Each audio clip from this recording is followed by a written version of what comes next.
अस्सलाम वालेकुम नाज़रीन, मैं हूँ वकास अज़ीम और आज एक नए वीडियो के साथ आपकी खिदमत में हाजिर है। नाज़रीन, ऐसा महसूस होता है कि पूरी दुनिया पाकिस्तान में सरमायाकारी करना चाह रही है और पाकिस्तान की मईशत को बेहतर करना चाह रही है। और पाकिस्तान में अब मुआशी तरक्की के एक ऐसे दौर का आगाज़ होने जा रहा है जिसका इंतज़ार गुज़िश्ता 70 सालों से किया जा रहा था। जी हाँ, पाकिस्तान में न सिर्फ अमरीका अपनी सरमायाकारी को बढ़ाने जा रहा है बल्कि यूरोपीय ममालिक के अलावा जो गल्फ कंट्रीज़ हैं, मिडल ईस्ट की कंट्रीज़ हैं, उन्होंने भी पाकिस्तान में बहुत बड़ी सरमायाकारी करने का ऐलान किया है। स्पेशल इन्वेस्टमेंट फैसिलिटेशन कौंसिल की जानिब से जो आदाद शुमार आ रहे हैं उसमें अगर हम देखें तो पाकिस्तान कम अज़ कम 29 अरब डॉलर की सरमायाकारी करने के लिए गैर मुल्की सरमायाकारी पाकिस्तान में होने जा रही है और इसमें सऊदी अरब की जानिब से 5 अरब डॉलर की सरमायाकारी होने जा रही है, यूएई की जानिब से 10 अरब डॉलर की सरमायाकारी और फिर कुवैत की जानिब से भी 10 अरब डॉलर की सरमायाकारी होने जा रही है। इसी तरह जो कतर है वो भी 3 से 4 अरब डॉलर की पाकिस्तान में सरमायाकारी कर रहा है और इसके अलावा आज़रबाईजान पाकिस्तान में 2 अरब डॉलर की सरमायाकारी करने जा रहा है। तो बुनियादी सवाल ये है कि ये जो सारे ममालिक हैं ये पाकिस्तान में आखिर इतनी बड़ी सरमायाकारी क्यों कर रहे हैं? क्या वजह है कि पाकिस्तान में उनको सरमायाकारी करने का जो ख्वाब है वो पूरा होने जा रहा है और क्या ऐसी ठोस वजह इन ममालिक के सामने आ चुकी है कि उन्होंने ये फैसला कर लिया है कि सरमायाकारी अगर करनी है तो पाकिस्तान में करनी है। तो ये दो जो सवाल हैं इसका जवाब भी आपके सामने रखते हैं क्योंकि जो इस गैर मुल्की सरमायाकारी का पहला पहलू है नाज़रीन वो ये है कि पाकिस्तान के अंदर जो मादनी वसाइल हैं वो बहुत बड़ी तादाद में पाए जाते हैं। आज सिर्फ हम एक जो पाकिस्तान का प्रोजेक्ट है उसकी बात करते हैं और वो ये प्रोजेक्ट है जो कि बलूचिस्तान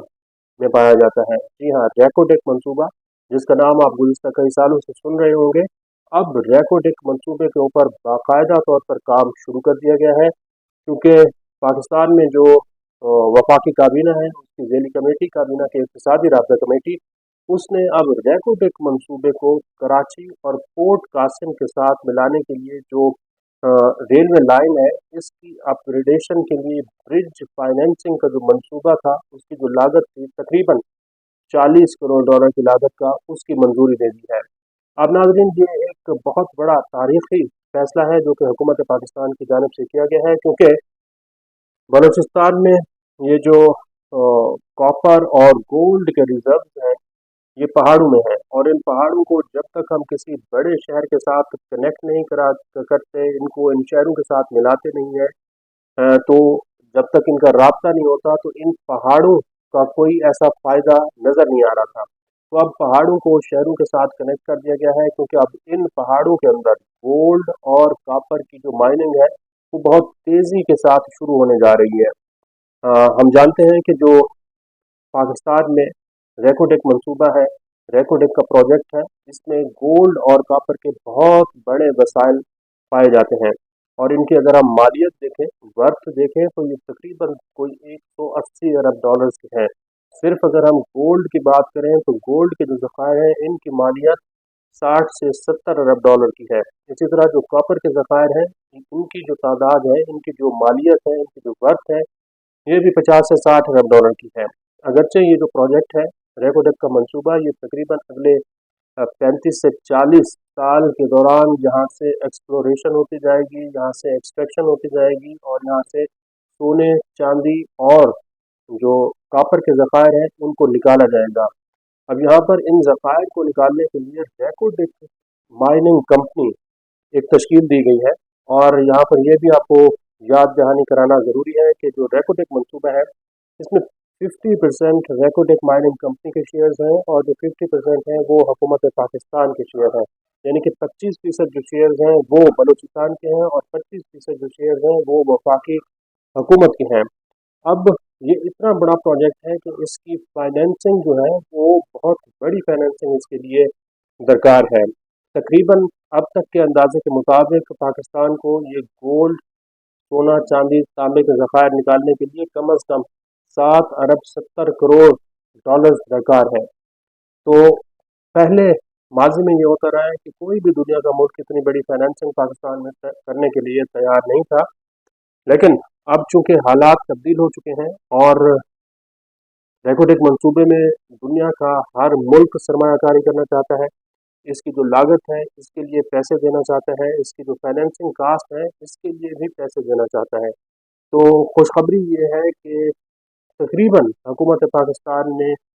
5.5 अरब डॉलर, 5 अरब 50 करोड़ डॉलर्स की जो फाइनेंसिंग है वो इस मंसूबे के लिए हासिल कर ली है। जब ये मंसूबे के लिए फाइनेंसिंग आ गई है, यानी कि हमारे पास पैसा आ चुका है, तो अब हम यहाँ पर बाकायदा तौर पर काम शुरू कर सकते हैं। यहाँ पर जो माइनिंग की एक्टिविटीज़ हैं वो अब शुरू होने जा रही हैं। तो 5 अरब डॉलर्स, 5 अरब 50 करोड़ डॉलर्स नाजरीन आया कहाँ से है, ये बताना ज़रूरी है कि अमेरिका का जो एग्जिम बैंक है, एक्सपोर्ट इंपोर्ट बैंक, उसने पाकिस्तान के रेकोटेक मंसूबे में सरमायाकारी के लिए 1 अरब डॉलर की फाइनेंसिंग दी है। इसी तरह इंटरनेशनल फाइनेंस कॉरपोरेशन जो है वो भी पाकिस्तान में रेकोटेक मंसूबे के लिए 70 करोड़ डॉलर्स की फाइनेंसिंग फराहम कर रहा है। और एशियाई तरक्याती बैंक नाजरीन 30 करोड़ डॉलर्स की एक तो फाइनेंसिंग दे रहा है और फिर 110 मिलियन डॉलर की गारंटी भी फराहम कर रहा है। और यहाँ ये बताना भी ज़रूरी है कि एशियाई तरक्याती बैंक ने गुज़श्ता 40 सालों के दौरान माइनिंग के शोबे में कभी भी सरमायाकारी नहीं की, लेकिन अब 40 साल के बाद जो एशियाई तरक्याती बैंक है उसने भी रेकोटेक मंसूबे में 30 करोड़ डॉलर यानी कि 300 मिलियन डॉलर की सरमायाकारी का ऐलान किया है और फिर 110 मिलियन डॉलर की गारंटी भी फराहम कर रहा है। इसी तरह जो जापान का बैंक है, Japan bank of industrial corporation, वो भी पाकिस्तान को रेकोटेक मंसूबे के लिए 300 मिलियन डॉलर फराहम कर रहा है। पाकिस्तान के जो अपने स्टेट ओन्ड इंटरप्राइजेज हैं जिसमें OGDCL, PPL और गवर्नमेंट होल्डिंग पावर लिमिटेड है, इसने भी तकरीबन 71 करोड़ 50 लाख यानी कि 715 मिलियन डॉलर्स की इक्विटी फराहम करने का फैसला किया है। और जो रेकोटेक माइनिंग कंपनी है ये खुद भी 40 करोड़ डॉलर्स की फाइनेंसिंग फराहम कर रही है, जो कि रेलवे लाइन की अपग्रेडेशन के ऊपर खर्च हो रही है। तो ये तकरीबन 7.5 अरब डॉलर्स का मंसूबा है जो कि अब इसी साल के अंदर दिसंबर 2025 के अंदर इसके ऊपर बाकायदा तौर पर काम शुरू हो रहा है और इसके जो ऑपरेशंस हैं ये 2028 में शुरू हो जाएंगे। यानी कि 74 अरब डॉलर 75 अरब डॉलर का जो मंसूबा है 2028 में यहाँ से गोल्ड, सोना, चांदी, तांबा के जो ज़खायर हैं यहाँ से निकलना शुरू हो जाएंगे और पाकिस्तान को अगले 35 से 40 साल के दौरान कोई 74 अरब 75 अरब डॉलर से लेकर 100 अरब डॉलर की जो आमदनी है वो मुतवक्किल है। अब नाज़रीन पाकिस्तान जो है वो इंतहाई अहम मोड़ के ऊपर खड़ा हुआ है, क्योंकि मादनी वसाइल से माला माल जो ममालिक हैं वहाँ पर भी यही चैलेंजेस दरपेश रहे हैं जो कि पाकिस्तान की हुकूमत को दरपेश रहे हैं माजी में, क्योंकि यही खदशा, यही तहफ़्फ़ुज़ात जो हैं वो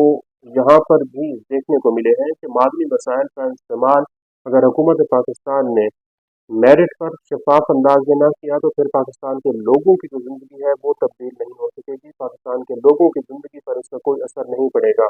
लेकिन अगर इन मादनी वसाइल को पाकिस्तान अपनी रिजर्व्स को बिल्ड करने के लिए इस्तेमाल करता है, पाकिस्तान की मईशत को ठीक करने के लिए इस्तेमाल करता है,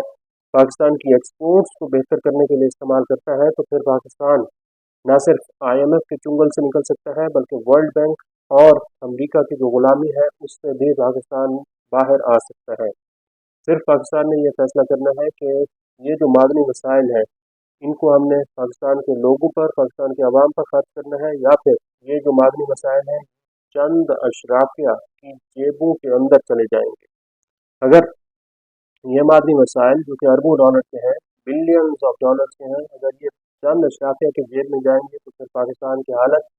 नहीं सुधरेगी। और गुज़श्ता 70 सालों के दौरान भी यही होता आ रहा है। अब पाकिस्तान के लिए ये तारीखी मौका है कि इस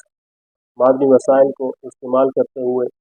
दुनिया को ये बता दें कि पाकिस्तान न सिर्फ अपने पैरों पर खड़ा हो सकता है बल्कि पाकिस्तान का एक एक जो शहरी है उसकी किस्मत, उसकी तकदीर बदली जा सकती है। आज के लिए इतना। इस वीडियो को आप कमेंट सेक्शन में जाकर लाइक कर सकते हैं और अपनी राय का भी इज़हार कर सकते हैं। बहुत बहुत शुक्रिया।